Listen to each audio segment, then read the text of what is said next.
이제 단일화 가능성을 지금까지도 좀 봐야 될 건가 싶은데 오늘까지도 얘기가 나오고 있기 때문에 한번 짚어봐야 될 것 같습니다. 오늘 발언들 한번 들어보겠습니다.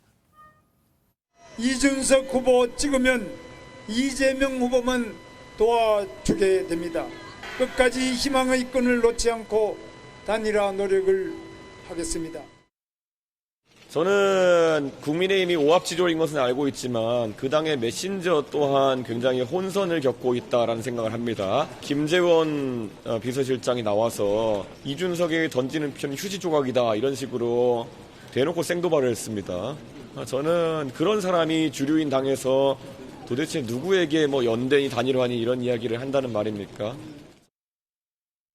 어떻게 보면 좀 특이한 현상일 수도 있는데 정광재 대변인 내일 본투표가 시작이 된단 말이에요. 네. 그럼에도 불구하고 김문수 후보는 계속해서 단일화의 문을 완전히 닫지 않고 있는 걸 어떻게 이해해야 되는 거예요? 김문수 후보가 그만큼 승리에 절박한 마음을 갖고 있다라고 봐야겠죠. 예. 지금 블랙아웃 기간 전에 나온 여러 여론조사를 보면 일정 부분 차이가 있었지만 그 기간 이후에는 김문수 후보나 우리 당에서는 많이 쫓아왔다. 그래서 정말 단 한 표라도 아쉬운 상황에서 이제 물론 사전선거는 끝났지만 본투표에서 이준석 후보를 지지했던 후보들, 유권자들의 마음을 본인의 이 지지표로 갖고 올 수 있다면 선거에서 승리할 수 있다라는 생각이 강하기 때문에 끝까지 단일화에 대한 희망을 놓지 않고 있는 것이겠죠. 누구나 현실적으로 이미 사전투표가 34%가 완료된 상황에서 쉽지 않다라고 생각을 하지만 실제로 선거를 치르다 보면 이런 절박한 마음들은 계속해서 노출될 수밖에 없고요. 이준석 후보를 뽑는 표가 결국에는 이재명 후보를 대통령으로 만드는 표다. 이것은 비단 우리 당에서 주장해서가 아니라 많은 유권자분들이 이미 자각을 하고 있을 겁니다. 그런 측면에서 단일화가 됐으면 좋겠다라는 그런 절박한 마음의 표현을 김문수 후보는 여전히 하고 있다라고 봐야 할 것 정광재 같습니다. 대변인이 말씀하셨지만 지금 사전 투표율이 35% 가까이 나온 상황에서 그중에서 이준석 후보를 찍은 표가 분명히 있겠죠. 대선은 한 표라도 이기면 이기는 건데 그런 표들을 희생하면서까지도 얘기한다는 것이 그러니까 이게 현실적으로 어떤 다른 메시지를 주려고 하는 거 아니에요?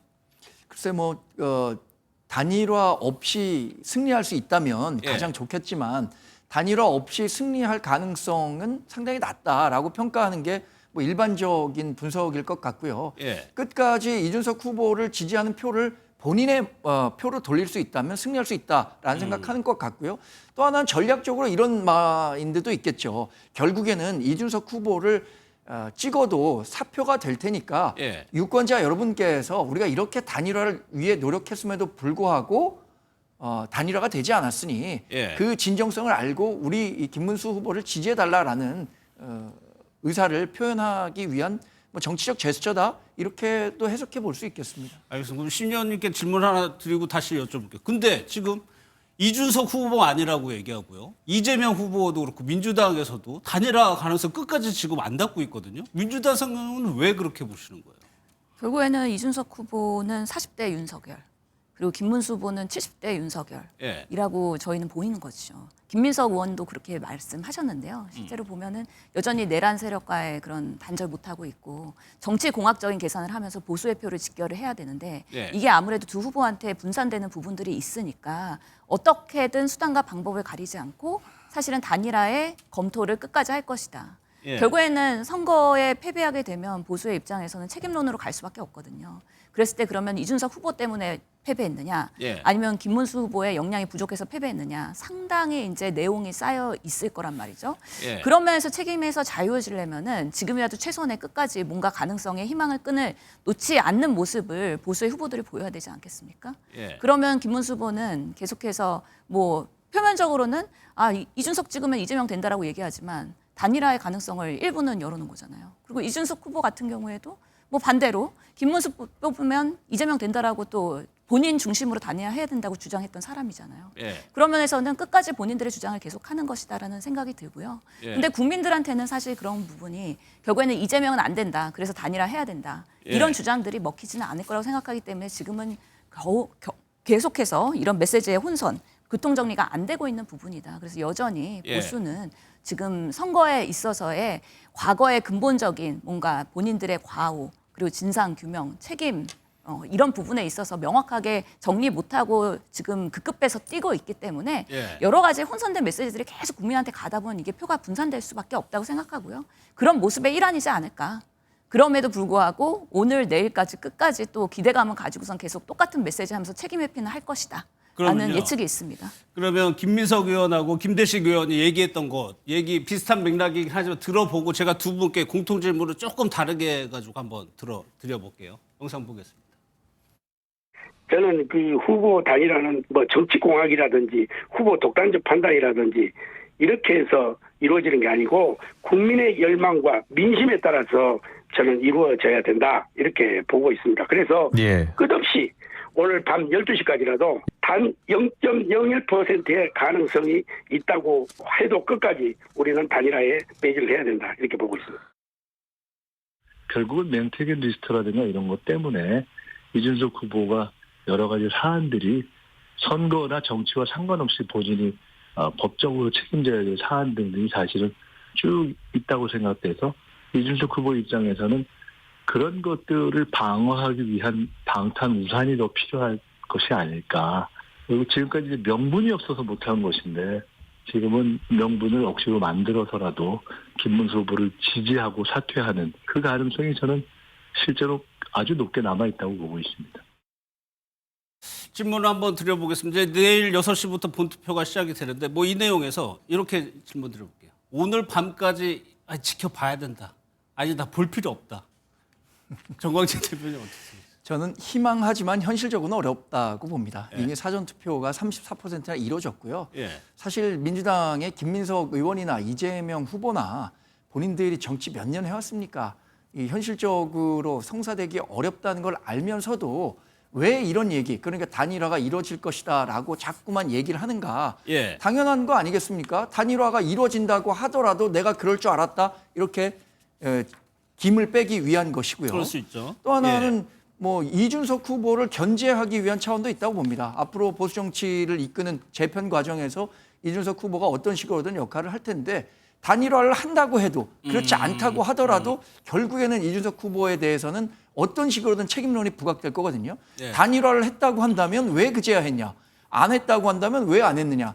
그럼 민주당에서는 이런 그 이준석 후보를 견제할 수 있는 일타양피의 그 효과가 있다고 생각하기 때문에 네. 본인들도 단일화가 이루어지지 않을 것이라는 것을 뻔히 알면서도 이렇게 국민들께 이야기를 하고 있는 거라고 봐야겠습니다. 상대당 진영의 그 제가 이야기를 잘 분석하시. 내재적 접근법으로 한번 살펴봤습니다. 예, 예, 신혁께서 요새 어떻게 유행하는. 뭐 견제는 보수 내에서 이준석 견제는 한동훈 전 대표가 제일 할 것 같고요. 사실 예, 예. 민주당이 굳이 그런 것들을 견제하면서까지 이준석 후보에 대해서 신경을 쓸 여유가 없다라는 말씀 드리고 싶고 예. 오늘 밤까지 봐야 돼요. 예, 뭐 가능성이 미미하게 남아 있다고 생각을 합니다. 근데 저는 완주할 가능성이 높다고 생각하는데 왜 미미하게 남아 있느냐? 이준석 후보가 많이 갈등할 것 같아요. 사실 3차 토론회 하고 나서 우리 뭔가 미래를 위해서 이준석 후보의 청년 그런 정치에 대한 지지 세력들이 많이 이준석의 민낯을 드러나면서 예. 사실 실망을 많이 했다. 그러면서 여전히 구태 정치하고 본인도 갈라치기 정치와 갈등을 조장하는 그런 방식으로의 본인 지분과 지지 세력을 얻으려고 하는 이준석 후보에 대해서 사실은 10%까지 갈 뻔했는데 지금 10%가 나올지 한 자릿수가 나올지 두 자릿수가 나올지 정말 뚜껑을 열어봐야 되는 상황인 거잖아요.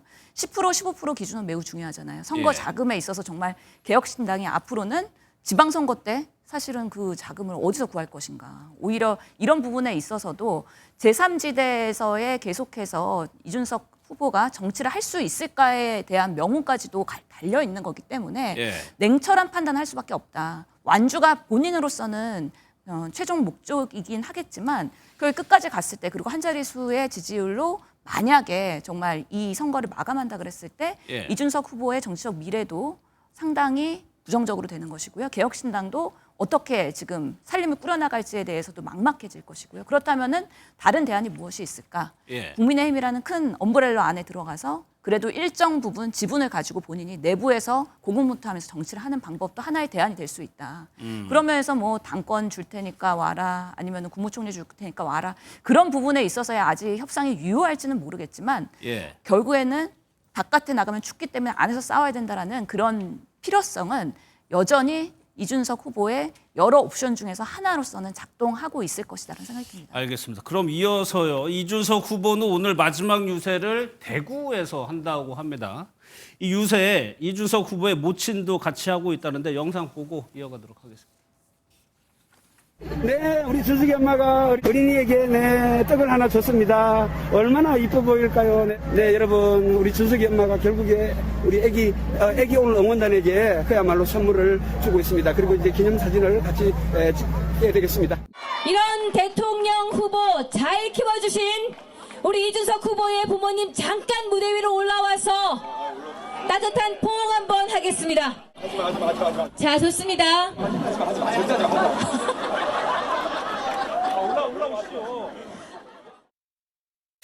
뭐 정치를 다 하시니까 정광재 대변인께 저 뒤에 장면 한번 여쭤볼게요. 네. 어머니를 이제 유세차 위로 올리려고 했는데 후보가 막 막았단 말이에요. 이거는 전략적인 판단이 작용하는 거니까 아니면 일반적인 그냥 모자 관계가 들어. 그래서 뭐 좀 그 이준석 후보가 쑥스러웠겠죠. 예. 사실 그 결혼을 했으면은 부인이 그 선거운동으로 등록해서 그렇죠. 열심히 할 수 있는데 유일하게 미혼 후보이다 보니까 아마 지명 1인을 어머니로 한 것 같아요. 그래서 예. 어머니가 열심히 그 선거운동을 도운 것 같은데 지난 2024년에 있었던 총선에서도 그 이준석 후보의 어머니가 흘린 눈물 그게 마지막 동탄의 이 승리를 만드는데 굉장히 기여했다는 평가도 그런 해석이 지역에서는 있었죠. 많이 예. 받고 있습니다. 그러나 뭐 대선 후보로 나선 과정에서 어머니를 이렇게 무대 위로 올리는 게 이준석 후보는 뭐 적절치 않다고 판단한 것 같습니다. 저는 결국 이준석 후보는 본인이 얘기한 것처럼 정치 앞으로 30년 더 할 사람이라고 생각합니다. 예. 그 과정에서 이번 선거가 굉장히 중요했고 의미 있는 득표를 하느냐 그렇지 않느냐가 자신의 정치적 미래에도 굉장히 중요한 변수가 되겠죠. 예. 그래서 많은 분들이 정말 충심으로 이준석 후보와 단일화와 관련한 이야기를 했음에도 불구하고 그 카드를 지금 받아들이지 않았잖아요.